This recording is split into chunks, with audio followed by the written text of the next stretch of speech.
ఒక సర్వసత్తాక రాజ్యమైనటువంటి వెనిజులాపై దాడి చేసి ఆ దేశ అధ్యక్షుడైనటువంటి మదురోని మరియు అతని సతీమణిని ఇద్దరిని బంధించి అమెరికాకి తీసుకెళ్ళినటువంటి ట్రంప్ పైన ప్రపంచవ్యాప్తంగా తీవ్రమైన నిరసనలు వ్యక్తమవుతున్నాయి.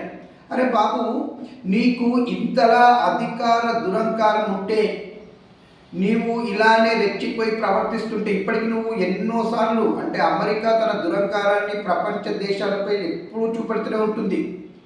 ఇక అమెరికా చేసే ఇలాంటి దురాక్రమణలను ప్రపంచ దేశాలు ఖండించి అమెరికాకి తగిన బుద్ధి చెప్పకపోతే రేపు అమెరికా ప్రతి దేశాన్ని ఇదే విధంగా గతి పట్టించే సూచనలు కనబడుతున్నాయి. ఈరోజు నువ్వు వెనిజులాని ఎందుకు నీ చెప్పు చేతుల్లో పెట్టుకోవాలనుకుంటున్నావు అనేది చాలామందికి తెలుసు. అక్కడ ఉన్నటువంటి చమురు నిక్షేపాలను నీ చేతిలో గుప్పిట్లో పెట్టుకునే ప్లాను.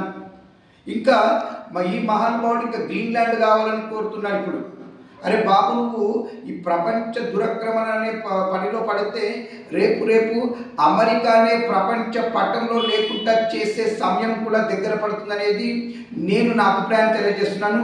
ఏది ఏమైనప్పటికీ అమెరికా చేసేటువంటి ఇలాంటి చర్యలని, దురాక్రమణ చర్యలని నేను ఖండిస్తున్నాను. దీనిపైన మీ అభిప్రాయాన్ని నాకు కామెంట్ రూపంలో తెలియజేయండి. ఇప్పుడు దినేష్ గంగసాయి.